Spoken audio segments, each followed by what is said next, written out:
Et si vous pouviez installer la toute dernière intelligence artificielle de Google directement sur votre propre ordinateur, totalement gratuitement, en utilisation illimitée et sans jamais envoyer vos données personnelles sur Internet, c'est le pari de Google avec Gemma 4 et on va voir ensemble comment l'installer et l'utiliser même sans avoir un PC de compétition. Bonjour à tous et bienvenue sur Alpacator, je m'appelle Alain, je suis enseignant et aujourd'hui on va décrypter ensemble cette nouveauté de Google. Alors Gemma 4, qu'est-ce que c'est exactement ? Eh bien c'est une toute nouvelle famille de modèles d'IA dits ouverts ou open weights.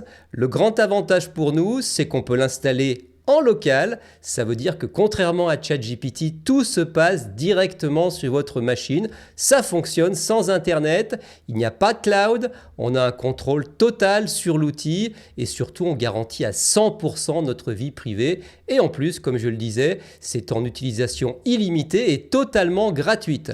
Il y a une nouveauté intéressante commune à ces IA, c'est qu'elles ont toutes une capacité multimodale. Alors qu'est-ce que ça veut dire concrètement ? Ça signifie que l'IA ne se contente pas seulement de comprendre et d'écrire du texte, elle a désormais des yeux, vous pouvez lui envoyer des images ou des documents et elle est capable de les voir, de les lire et de les comprendre, puis de les analyser pour vous. Pour s'adapter à tout le monde, Google n'a pas sorti qu'une seule IA, mais 4 versions différentes, de la plus légère à la plus massive. Nous avons tout d'abord la version la plus légère, la Gemma 4 E2B. Elle comporte quand même 2 milliards de paramètres. Elle est optimisée pour les petits PC portables ou les smartphones et tourne avec seulement 5 Go de RAM. Ensuite, nous avons sa grande sœur, la Gemma 4 E4B avec 4 milliards de paramètres. Elle sera parfaite pour fonctionner de manière fluide sur un ordinateur portable récent avec au moins 8 Go de RAM. Ensuite, on passe aux configs de bureau avec la Gemma 4 26B. Elle possède 26 milliards de paramètres, mais elle utilise une architecture très intelligente appelée mélange d'experts. En gros, elle n'active que 4 milliards de paramètres à la fois pour travailler plus vite en offrant d'excellents résultats pour les tâches complexes. Prévoyez quand même pour ce modèle de 16 à 20 Go de RAM pour la faire tourner.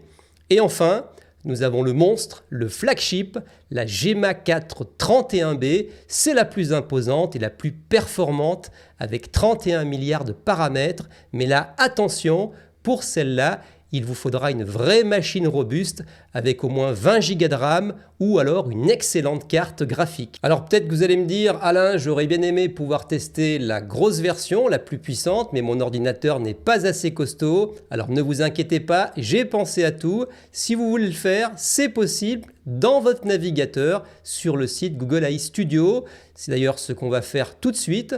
On va d'abord y tester la puissance impressionnante de la grande version, la 31B, et juste après, on passera à la pratique et je vous montrerai comment installer l'IA sur votre ordinateur pas à pas avec un modèle beaucoup moins gourmand, le petit modèle, la version E2B, mais attention, vous verrez, petit mais costaud. Allez, c'est parti, on passe sur mon écran. Pour vous rendre sur Google AI Studio, bien tout simplement vous tapez dans votre espace de recherche Google AI Studio et dans les premiers résultats, dans le premier résultat de recherche, vous avez Google AI Studio. Vous cliquez et vous arrivez sur l'interface. Alors bien sûr, si vous n'avez pas de compte Google, vous pouvez en créer un gratuitement. Une fois que vous êtes ici, vous cliquez en haut à droite, ici sur Gemini 3 Flash Preview. Et là, vous avez tous les modèles qui apparaissent et vous pouvez sélectionner donc Gemma qui est ici. Je clique et vous voyez que l'on a les deux modèles les plus performants, le 26B et le 31B. Et vous pouvez les tester directement en ligne dans votre navigateur. Je vais prendre le plus puissant, le 31B, qui est ici. Il est sélectionné. Et à cet endroit, je peux envoyer mon premier prompt. On va partir d'un cas concret. Ma box internet est en panne. Alors j'écris un mail au service client pour leur demander de faire le nécessaire. J'ai écrit « Rédige un email court mais ferme au service client de mon opérateur Internet. Ça fait 3 jours que ma box ne marche plus malgré mes appels. Je veux qu'il règle le problème d'ici 24 heures et j'exige un remboursement pour les jours sans connexion. Je veux un ton poli mais qui montre que je suis agacé. » Et ensuite, je clique sur « Run » pour lancer la génération de cet email. Vous voyez que le modèle est en train de réfléchir. On peut ouvrir le volet pour voir sa réflexion en cliquant ici sur la flèche. Et là, il est en train de réfléchir et il va nous afficher sa réponse dans quelques secondes. Ça y est, c'est parti. Alors, il me donne 2 options. Alors, l'option 1, directe et percutante, la plus courte, on va voir ça. Et ensuite, la deuxième, plus formelle, pour bien marquer le mécontentement. Donc, vous voyez, ça a été assez rapide et efficace. Alors, monsieur, madame, je vous informe que la connexion Internet est totalement interrompue depuis 3 jours, malgré mes multiples appels, etc., etc. Voilà, et puis me propose aussi une autre version. Je reviens vers vous concernant la panne totale de ma box Internet, malgré mes relances téléphoniques répétées, etc., etc. Donc, je vais pouvoir choisir la version qui me convient le mieux. Et on peut dire quand même, en conclusion de ce premier test, que c'est quand même assez convaincant, puisqu'on a obtenu un mail parfaitement structuré avec un ton juste. Et là, c'est la puissance de la version 31B qui est à l'œuvre. Alors ici, vous avez vu, on l'utilise via le cloud de Google parce que c'est la manière la plus simple et la plus rapide pour tout le monde de tester ce modèle sans rien installer. Je vous l'avais précisé, le 31B peut techniquement tourner en local sur un ordinateur, mais il faudra une machine de guerre avec énormément de mémoire vive. C'est pour ça que le tester dans le navigateur est une excellente porte d'entrée. Mais maintenant, on va passer aux choses sérieuses, puisque la vraie promesse de cette vidéo, c'est l'indépendance totale. Et on va se poser la question, est-ce qu'on peut obtenir un résultat aussi convaincant avec un modèle beaucoup plus léger installé physiquement sur son PC? On va fermer ce navigateur et je vais vous montrer comment installer la Gemac 4 E2B en local, chez vous, en quelques minutes. C'est parti! Pour installer notre IA Gemac 4, j'ai choisi de vous montrer LM Studio. Alors c'est un logiciel gratuit, vous allez voir très visuel, qui va transformer votre PC en une sorte de ChatGPT privé sans que vous ayez besoin de taper une seule ligne de code. Et pour vous expliquer simplement, ce logiciel gratuit sert d'interface entre vous et l'intelligence artificielle. Alors un exemple, considérez ça comme un lecteur vidéo de la même manière que vous utilisez VLC pour lire un film. On va utiliser LM Studio pour lire le fichier de l'IA GM4. Pour télécharger LM Studio, rendez-vous dans votre navigateur. Dans l'espace de recherche, vous tapez LM Studio et LM Studio sortira dans les premiers résultats. LM Studio Local AI on your computer. LM Studio, les AI locales sur votre ordinateur. Je clique. Vous arrivez sur la page, vous voyez que moi je suis sur PC, donc automatiquement mon système a été détecté, c'est Windows, mais sachez que si vous êtes sur Mac ou sur Linux, vous pourrez également accéder à une version adaptée à votre système. Je clique, le téléchargement a débuté, c'est un fichier aux alentours de 500 mégas, alors ça va prendre quelques minutes, j'accélérerai au montage de la vidéo. Le fichier exe est téléchargé, je clique dessus pour lancer l'installation. La licence utilisateur apparaît, vous pouvez la lire, puis cliquez sur j'accepte. Alors, l'installation pour tous ceux qui utilisent cet ordinateur ou juste pour moi, je vais faire pour tous ceux qui utilisent cet ordinateur. Je fais suivant. On me propose le dossier d'installation, installer, et l'installation débute. Et j'accélérerai également au montage. Voilà qui est terminé. Fin de l'installation de LM Studio. Lancez LM Studio. Fermez. AI local sur votre ordinateur. Get started. Commencez. Votre premier modèle, mise à jour du catalogue LLM. On me propose par défaut la Gemac 4 E4B qui pourrait tourner sur un ordinateur classique, on va dire, avec 8 Go de RAM. Mais pour l'instant, on va faire sauter pour le moment, car je vais vous montrer dans l'interface où l'on peut avoir accès aux 4 modèles de Gemac 4. Continuez vers le studio, je vais maximiser la fenêtre. Pour rechercher les modèles d'IA disponibles, vous allez ici sur la gauche, Model Search. Vous cliquez et ici vous pouvez chercher donc les Gemac 4, les 4 modèles, mais voyez qu'ils apparaissent chez moi directement ici. On reconnaît les 2 modèles les plus puissants, les 26B et le 31B qu'on a pu tester directement dans le navigateur. Et là, vous avez les deux autres modèles plus adaptés à des machines classiques, avec le E4B qui nous a été recommandé et qui peut fonctionner sur une machine avec 8 Go de RAM. On fait une courte pause juste pour vous demander de liker la vidéo si vous la trouvez utile et intéressante. Pensez également à commenter, dites-moi ce que vous en pensez de GMAC 4 et aussi abonnez-vous à Alpa 14 et activez la cloche. Vous serez ainsi averti à chaque fois que je mettrai en ligne une nouvelle vidéo. Merci et on continue.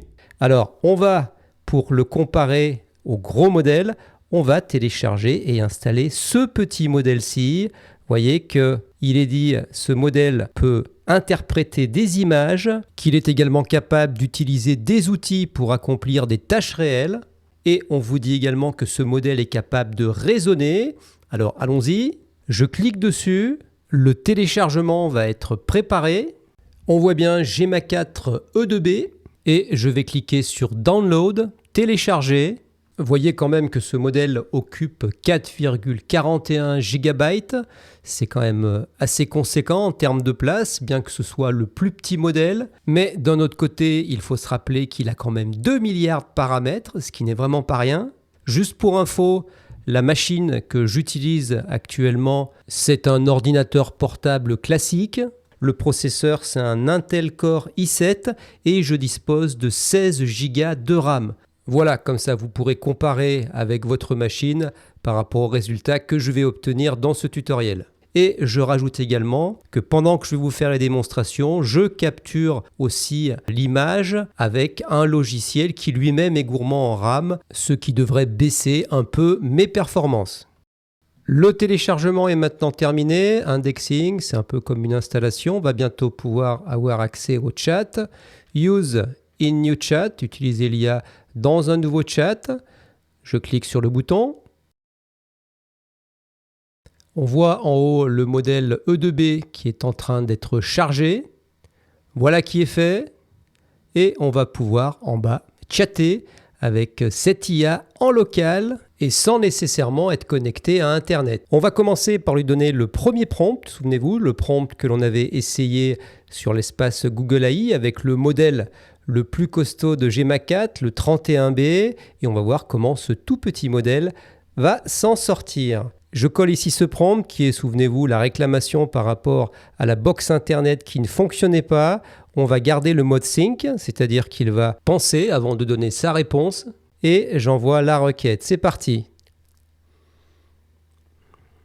Alors là, vous voyez, il est en train de penser. Alors c'est amusant parce qu'il pense en anglais et puis après il va nous donner sa version finale en français. Alors bon, bien sûr ça prend un peu de temps, mais il faut savoir que tout ça se passe complètement en local, en préservant complètement vos données. Rien n'est envoyé dans le nuage, dans le cloud. Et ça, c'est quand même un sacré plus. Et puis aussi, comme je le disais, vous n'avez pas besoin d'Internet. Vous pouvez faire ça n'importe où. Et ça, c'est vraiment un plus.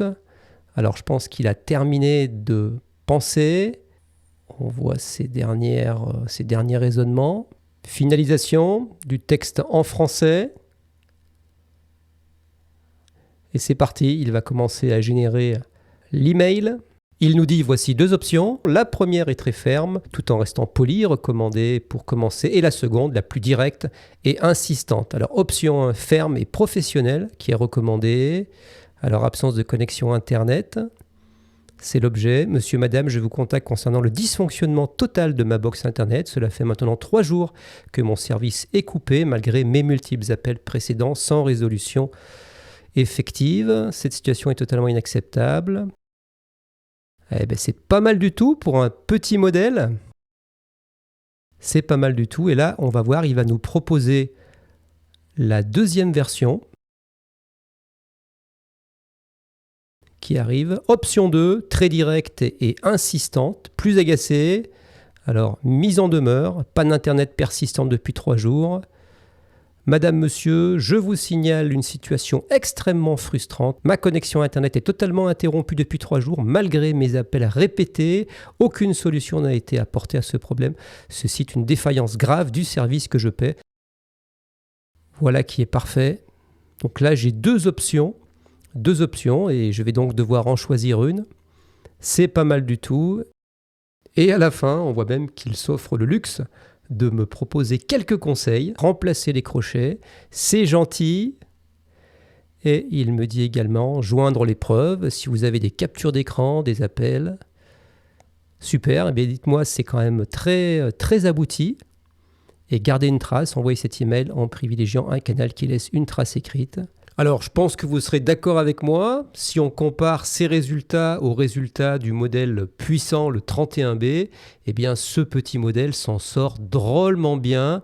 Et franchement, sur cet exercice-là, la différence n'est pas flagrante, ce qui est plutôt un bon signe. Et donc pour la rédaction, ça va être un outil intéressant et léger à charger sur vos machines. Alors maintenant, on va passer au deuxième prompt. On va mettre un peu à rude épreuve cette IA.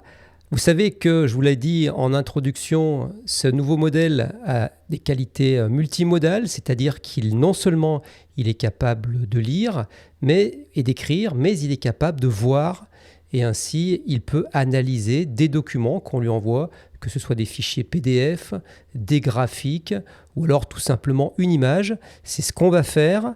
Alors vous voyez l'image qui apparaît actuellement à l'écran, ce champ de tournesol avec cet arbre. On va lui donner un prompt en lui demandant ce qu'il voit et de nous dire quelle est l'ambiance ressentie.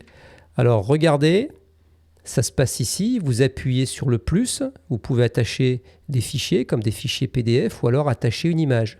Je clique, je vais chercher cette image, ce paysage, comme cela, et là on va placer ce prompt-ci, analyse cette image, décris-moi précisément ce que tu vois et déduisant l'ambiance ou le lieu. Et on va voir ce que ça donne. C'est parti. Comme tout à l'heure, il est là dans sa phase de réflexion. J'accélérerai un peu au montage. Et voici sa réponse qui arrive. L'image que vous avez fournie représente un paysage extérieur très ouvert et naturel. Description précise de l'image. Alors il nous fait d'abord le premier plan. Le premier plan est dominé par une végétation dense et luxuriante. On y voit de grandes étendues de plantes avec des fleurs jaunes vives qui ressemblent fortement à des tournesols ou à d'autres plantes sauvages en pleine floraison, couleur allant du jaune doré au vert foncé. C'est super détaillé. Ensuite, il nous parle d'un plan moyen. Le paysage s'étend sur un champ vaste et plat, délimité par la végétation du premier plan. L'horizon est dégagé. Puis il nous parle de l'arrière-plan. Le ciel occupe une grande partie de l'image et est un bleu clair et éclatant. À l'extrême horizon, on aperçoit une ligne d'une terre lointaine, probablement une chaîne de montagnes ou de collines qui apparaît légèrement estompée par la distance. Ensuite, il nous parle de la lumière et couleur. La lumière est vive et semble être celle du plein jour, suggérant un temps ensoleillé, etc., etc. Il nous parle ensuite de l'ambiance du lieu. Il déduit qu'il s'agit clairement d'un paysage rural ou agricole. L'abondance des champs fleuris et la présence d'arbres matures indiquent une région de campagne probablement en milieu ouvert. Il nous parle ensuite de la saison, avec la floraison intense des plantes jaunes suggère fortement la fin de l'été ou le début de l'automne. Il nous parle de l'ambiance, ambiance paisible, sereine et idyllique. Et c'est vraiment super abouti et détaillé.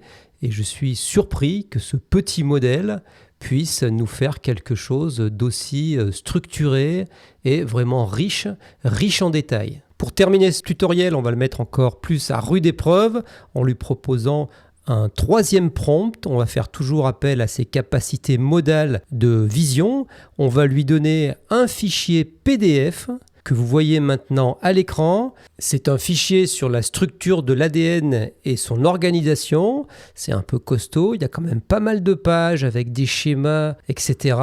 Et on va lui demander de résumer ce document et de le présenter de manière simple et pédagogique. Et on va voir s'il s'en sort. Retour dans LM Studio, je colle mon prompt ici, résume ce fichier PDF sur l'ADN de manière simple et pédagogique. Je clique ensuite sur le plus, Attach File, attacher un fichier, File Attachment, Upload File, Je vais chercher mon fichier sur l'ADN que vous avez découvert. Et voici.